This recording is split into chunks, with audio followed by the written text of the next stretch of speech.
This video is brought to you by Loot Crate. Head today to lootcrate.com/reviewtechusa and enter the code RTU to save 10% on any subscription plan. Skip it up and that up.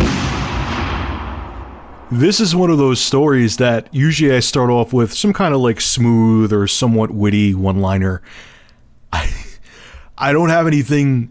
This story is so ridiculous. I don't have anything witty to say to start it off with.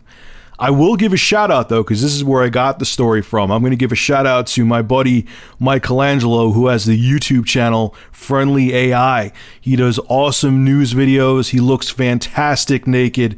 I'll have a link to his channel below in the description. Check it out. I do guarantee he will not be naked in his videos though. For now, that could change. So let's be real here. We all want Half-Life 3. I want Half-Life 3. You want Half-Life 3. I mean, let's be honest, even Half-Life 2 to this day, if you load it up on your PC, the game doesn't feel dated. It's a brilliant game. I'm personally not as in love with it as other people are, but I gotta still give Valve credit where credit's due. Half-Life 2 is a masterpiece. It's not my favorite game of all time, but I do know when there's a talented development team that makes a great product. And in fact, Half-Life 2 was a fantastic product. Well, people want Half-Life 3. So a random guy decides that I'm going to start a Half-Life 3 Kickstarter and make the game myself. I'm not kidding about this. Christopher James Butler, the Kickstarter campaign is canceled, shockingly, decided that he was going to start a Kickstarter campaign to get approximately $2,500 US. He asked for £1,500 to start Half-Life 3. He was going to develop it. This is what his Kickstarter that's now canceled had to say. I have decided to design it myself, Half-Life 3 he's referring to, with a small team to hopefully bring more adventure to this series in a full playable game. I have a small team of 6 people, including myself. We all have our own funds, which red flag right there, in order to keep ourselves paid for the duration of the project. The main ask for pledges is literally just to keep up to date with the latest software and maintenance in a project such as this. His lack of knowing the English language is astounding. We are looking to create a full playable game of Half-Life 3 as we feel the game needs a continuation, which we love playing so much, and as Valve seems set on not recreating a Half-Life 3, then we are looking to steal the market for this ourselves because, you know, intellectual properties and copyrights wouldn't just bury you instantly. This is what he writes in the risks and challenges. Obviously, the biggest challenge is living up to the expectation of the fans, but I feel working for Valve and being fans of the games ourselves, we feel we can recreate that which we loved and bring it to the next gen of console gaming as well as PC. So according to him, he worked for Valve before. So of course, anyone with a brain would have gotten pissed off at this Kickstarter campaign, and Christopher James Butler had a response to those people on the updates page in the Kickstarter. This is what he had to say. No, we haven't, shockingly, approach Valve about this. This will be released under a different name and concept, but it will in fact just be Half-Life 3. We are naming it, you ready for this? Half-Life 3. Just without the dash in between half and life.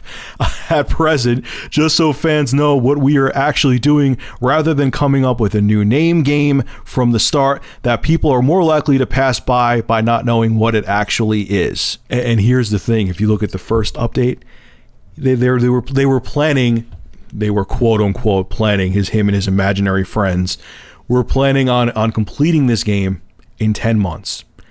A huge AAA big budget, supposedly first person shooter, a team of 6 people were planning to complete in 10 months. Oh boy. This is, wow. I'm getting a headache just looking at this Kickstarter campaign. Again, I shit you not, it's below in the description. This really did happen.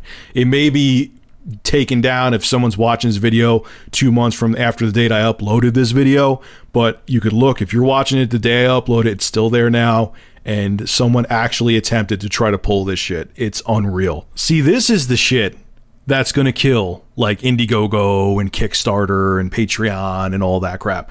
Look, I fall into the camp of people are going to start Kickstarters, projects are going to fall through. You donate money to one of these projects and yeah, things could happen and your money may, you know, get wasted. But that's your choice. You know that going into it.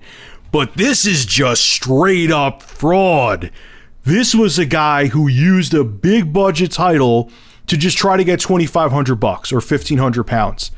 I mean, Kickstarter, I know you do quick reviews of campaigns. Now people may say, oh, they do a quick review, Rich. You have a guy, a random guy who's not part of Valve, looking to make Half-Life 3. You obviously know that's fraudulent. You obviously know he doesn't have the rights to the intellectual property or the IP. You know that it's infringing on copyrights, and you approve it? What the hell, man? This just boggled my mind. I can't believe this was even up on Kickstarter. And this is what's going to kill it. If dumbass shit like this, that's just obviously people looking for a quick buck, is what is going to kill Kickstarter. This is fraud to the nth degree. Like, I'm sure that's like me saying, oh, you know, I'm going to start a Kickstarter and I want to make my own Castlevania. But, you know, just to not infringe on copyright so people know it's Castlevania, I'm going to change the C to a K. And everything else is going to remain the same. It's going to have all the other stuff in it that still infringes on copyrights, but I changed the name a little bit, so it's not going to, Konami's not going to get pissed off at me. They would bury me in court. They would bury me. And the thing is, like Michelangelo said, if they have all the money in the world to create this game, why would they only need a couple grand or like $2,600 roundabout from fans of Half-Life 3 or people to fund this Kickstarter if they're just rolling in dough that they could just sit around programming a AAA game for close to a year? Just everything about this, man, was just shady it was ridiculous. I cannot believe that Kickstarter, like I said, I know they have a quick review process, but a monkey could have looked at this and been like, nope, denied, you're not part of Valve, and we're not allowing this Kickstarter to even go up. But they did. It's canceled now, but they allowed it. And it's kind of this kind of shit that's going to end up hurting these crowd-funded campaigns. It's ridiculous, man. I can't believe this was even up there. All right, folks, this is Rich of Review Tech USA. Make sure to rate, comment, favorite, and subscribe. And as always, thank you for supporting my channel. Have a good one.